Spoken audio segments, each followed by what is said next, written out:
Halo, selamat datang kembali di pembahasan mendalam kita. Hari ini kita mau kupas soal OKR nih, Objectives and Key Results. Sumber kita kali ini dari sebuah video YouTube yang ya cukup detail ngebahas metode pengelolaan target ini.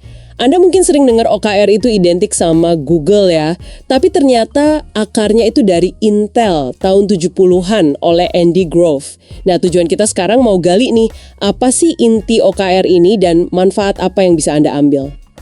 Iya, betul. Dan yang menarik soal Google itu, kata Larry Page dan OKR bantu mereka tumbuh pesat ya. Tapi mereka itu udah pakai OKR dari pas perusahaan masih kecil loh. Belum sebesar sekarang. Ini penting nih, artinya OKR itu bukan cuma buat perusahaan raksasa. Justru bisa banget dipakai buat skala kecil, buat dorong pertumbuhan. Jadi relevan buat banyak situasi.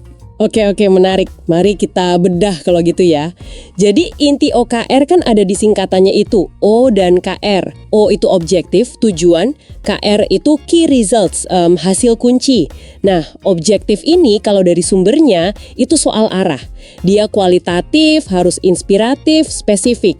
Kayak jawaban buat pertanyaan, kita ini mau kemana sih? Contohnya tadi jelas ya, meluncurkan produk baru yang direspon positif oleh target pasar. Gitu, langsung kebayang ya tujuannya? Betul. Dan tujuan itu penting banget, harus bikin semangat gitu. Dan jangan sampai ambigu, harus jelas. Nah, kalau tujuannya udah jelas, kita kan perukuran ya, disitulah key results masuk. Kalau objektif tadi kemana, QR ini jawabannya gimana saya tahu kalau udah sampai. Sifatnya harus kuantitatif, terukur. Nah, ini kuncinya nih, harus menantang. Jadi bukan target yang ya gampang dicapai lah. Fokusnya QR itu di hasil akhir, bukan sekedar sibuk ngerjain sesuatu atau aktivitas doang.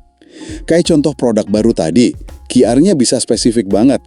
Hasilin 3 rekomendasi alternatif produk, atau dummy produknya dapat skor 8 dari 30 responden. Atau bisa juga produk launching Juli, ada 500 viewers, terus 1000 order di minggu pertama. Angkanya jelas, terukur. Konkret gitu ya, angka.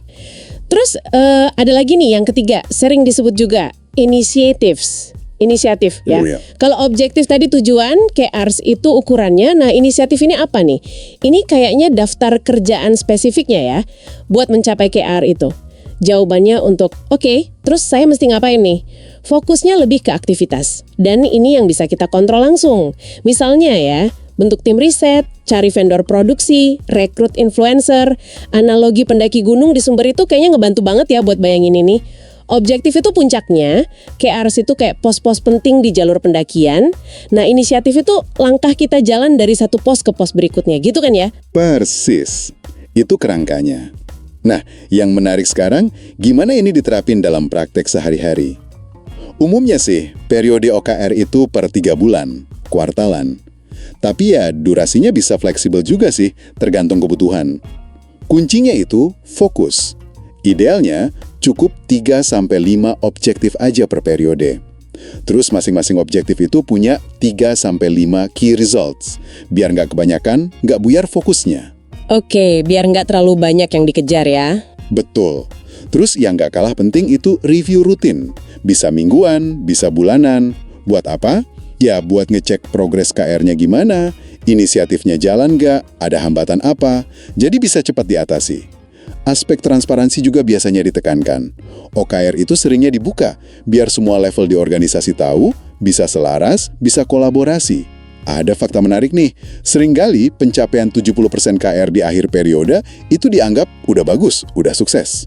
Oh ya, kok 70%, bukan 100%? Terus, wah jangan-jangan targetnya yang kurang nendang, kurang mendorong pertumbuhan.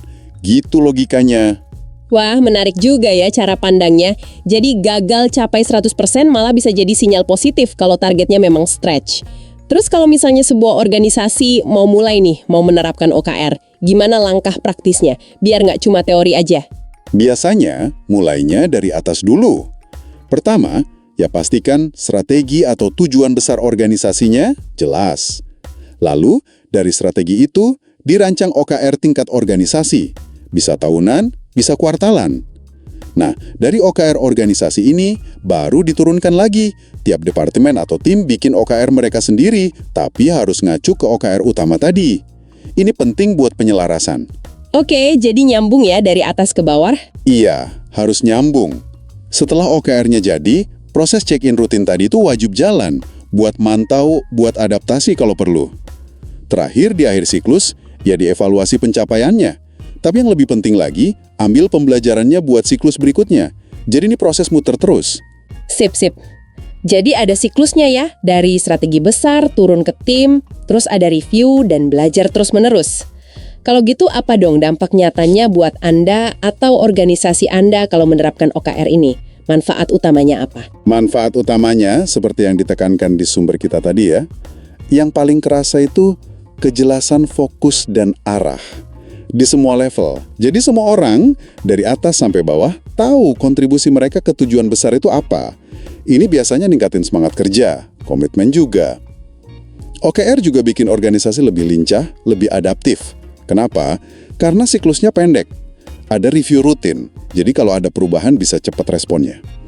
Dan karena KR itu didorong buat menantang ya, ini kayak memotivasi orang buat coba hal baru, buat belajar dari proses, nggak cuma jalanin rutinitas saja. Ujung-ujungnya, ya ini semua diharapkan bisa mempercepat pertumbuhan organisasi, itu sih intinya. Oke, jadi bisa dibilang OKR ini kayak kerangka kerja ya, untuk menerjemahkan ambisi jadi target yang jelas dan terukur. Kombinasi antara tujuan yang inspiratif, yaitu objektif, terus ukuran sukses yang menantang, si key results, plus langkah aksi nyata atau initiatives. Semuanya dijalankan dalam siklus yang mendorong fokus, transparansi, penyelarasan, dan juga adaptasi untuk tumbuh. Iya, tepat sekali. Nah, sebagai penutup nih, mungkin ada satu pemikiran yang bisa Anda bawa pulang untuk direnungkan. Kita lihat tadi gimana OKR itu sangat menekankan hasil yang terukur. Dan bahkan melihat capaian 70% itu sebagai hal wajar, sebagai tanda ambisi yang bagus. Coba deh Anda pikirkan, bagaimana prinsip hasil kunci yang menantang tapi terukur ini, dan juga budaya yang melihat target ambisius sebagai hal positif, meskipun nggak selalu tercapai 100%, bisa Anda adopsi. Mungkin nggak cuma dalam konteks pekerjaan ya, tapi bisa jadi juga dalam mencapai tujuan-tujuan pribadi Anda di luar sana. Coba direnungkan.